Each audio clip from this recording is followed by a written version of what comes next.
మనం ఎక్కడున్నాం? అసలు మీరంతా ఎవరు?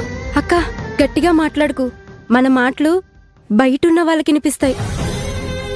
అసలు మీరంతా ఎవరు? ఇక్కడ ఎందుకున్నారు? నన్ను కూడా తీసుకొచ్చి ఇక్కడెందుకు పడేశారు? అక్క, మేమంతా అనాథాశ్రమంలో ఉంటామక్క. అందరం ట్యూషన్కెళ్ళి వస్తుంటే ఎవరో ఒక అతను వచ్చి మమ్మల్ని బలవంతంగా ఇక్కడికి తీసుకొచ్చారు. మధ్యలో మాకు మత్తుమంది ఇచ్చినట్టున్నారు. బాగా నిద్ర పట్టేసిందక్క. కళ్ళు తెరిచి చూసేసరికి ఇదిగో ఇక్కడున్నాం. అసలు అందరినీ ఇక్కడికి ఎందుకు తీసుకొచ్చినట్టు? కాసేపట్లో మమ్మల్ని అందరినీ ఎవరికో అమ్మేస్తారంటక్క. అందుకే ఇక్కడికి తీసుకొచ్చారంట. వాళ్ళు మాట్లాడుకుంటుంటే మేము విన్నాం.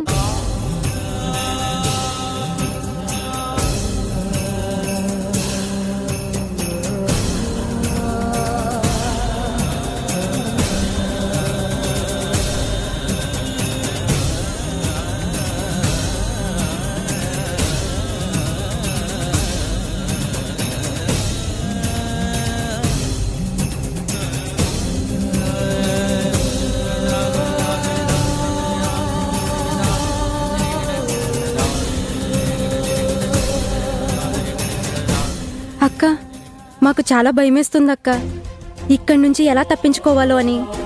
మళ్ళీ మా అనాథాశ్రమం దగ్గరికి మేమందరం ఎలా వెళ్ళాలో మాకు అర్థం కావట్లేదక్క. మీరేం భయపడకండి, నేను మిమ్మల్ని విడిపిస్తాను. నువ్వెలా విడిపిస్తావక్క? మాతో పాటు నిన్ను కూడా వాళ్ళ అమ్మేయడానికి తీసుకొచ్చారు కదా. వాళ్ళ నుంచి తప్పించుకోవడం చాలా కష్టం అక్క. నేను చెప్పినట్టు చేస్తే మనందరం ఇక్కడ నుంచి తప్పించుకోవచ్చు. ఏం చెయ్యాలక్క? వాళ్ళు లోపలికి వచ్చేసరికి మనం ఇంకా మత్తులోనే ఉన్నట్టు నటించాలి. ఆ తర్వాత ఏం చెయ్యాలంటే,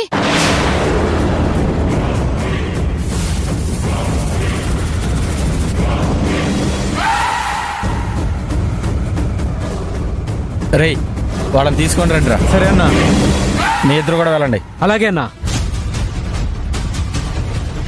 సరే అక్క.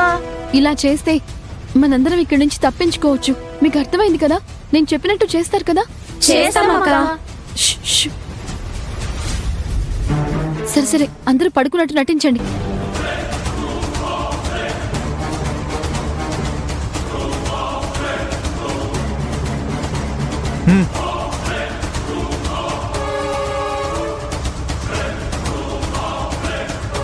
ఇంకా వీళ్ళు మత్తులోనే ఉన్నట్టున్నారు.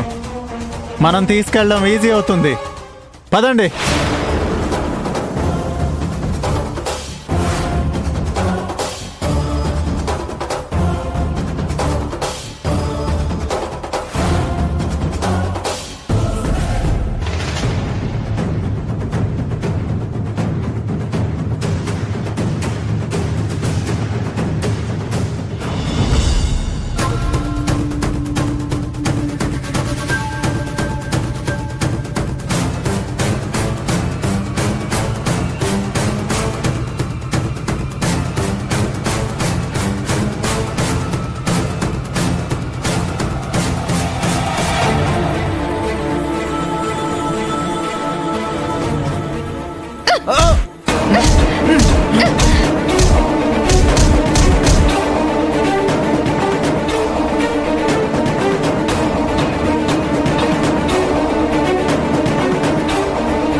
అయ్యో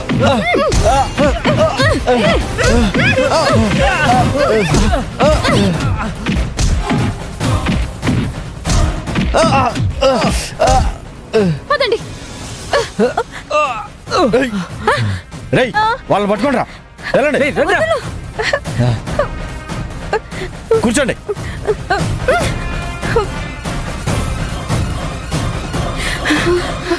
ఆగండి. పదండి. దాక్కోండి దాక్కోండి. రండి తొందరగా.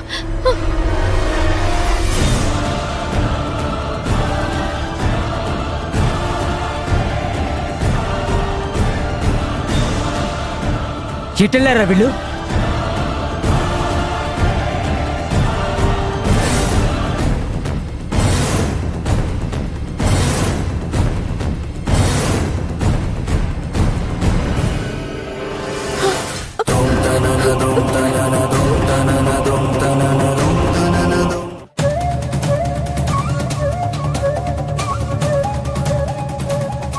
ఎక్కడికి వెళ్ళారా వీళ్ళు?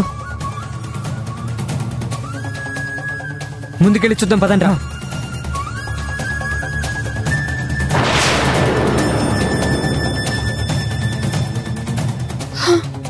పదండి పదండి, లేవండి. అక్క, 2 అమ్మాయిలు మిస్ అయ్యారక్క. ఓ ఛ! సరే, మీరందరూ ఇక్కడే ఉండండి, నేను ఇప్పుడే వస్తాను. ఎటు వెళ్ళదు. కూర్చోండి కూర్చోండి కూర్చోండి.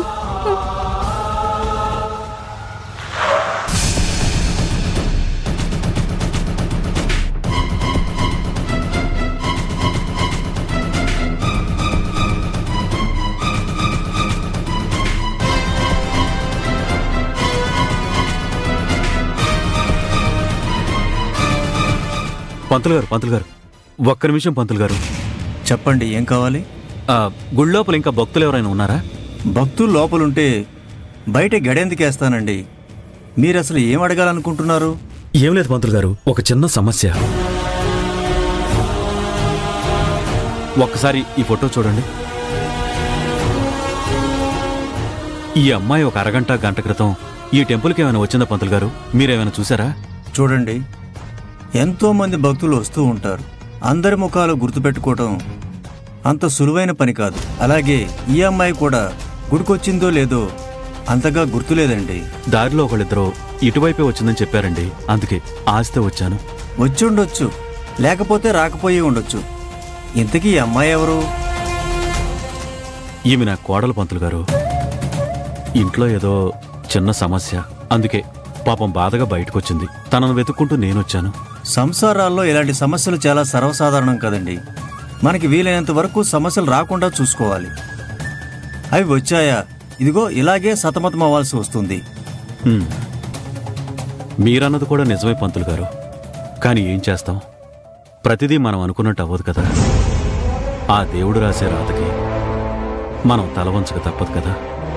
ఆ దేవుడు రాసే రాతకి మనం తలవంచక తప్పదు. కానీ కొన్ని సమస్యలు రాకముందు మనమే జాగ్రత్త పడుతూ ఉండాలి. అవును పంతులు గారు, కానీ ఇప్పుడు మా కోడల్ని ఎక్కడ వెతకాలో నాకు అర్థం కావట్లేదు. మీరేమీ భయపడకండి. ఆ అమ్మవారు అందర్నీ చల్లగా చూసుకుంటుంది. అమ్మవారి మీద భారం పెట్టి మీరు నిశ్చింతగా ఇంటికి వెళ్ళండి.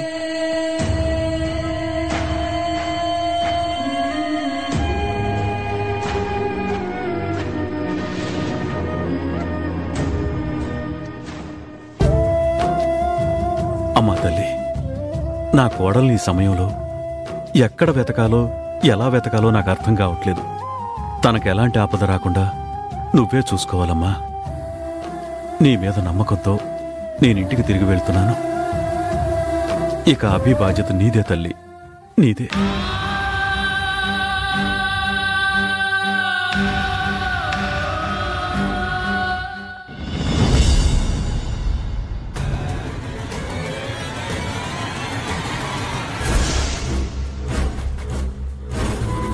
ఏంటైరేంద్రి, కుండపోత వానల్లో బొండు మల్లె పువ్వులు ఎలా పూయించాలా అన్నట్టు అంత దీర్ఘంగా ఆలోచిస్తున్నావేంటి?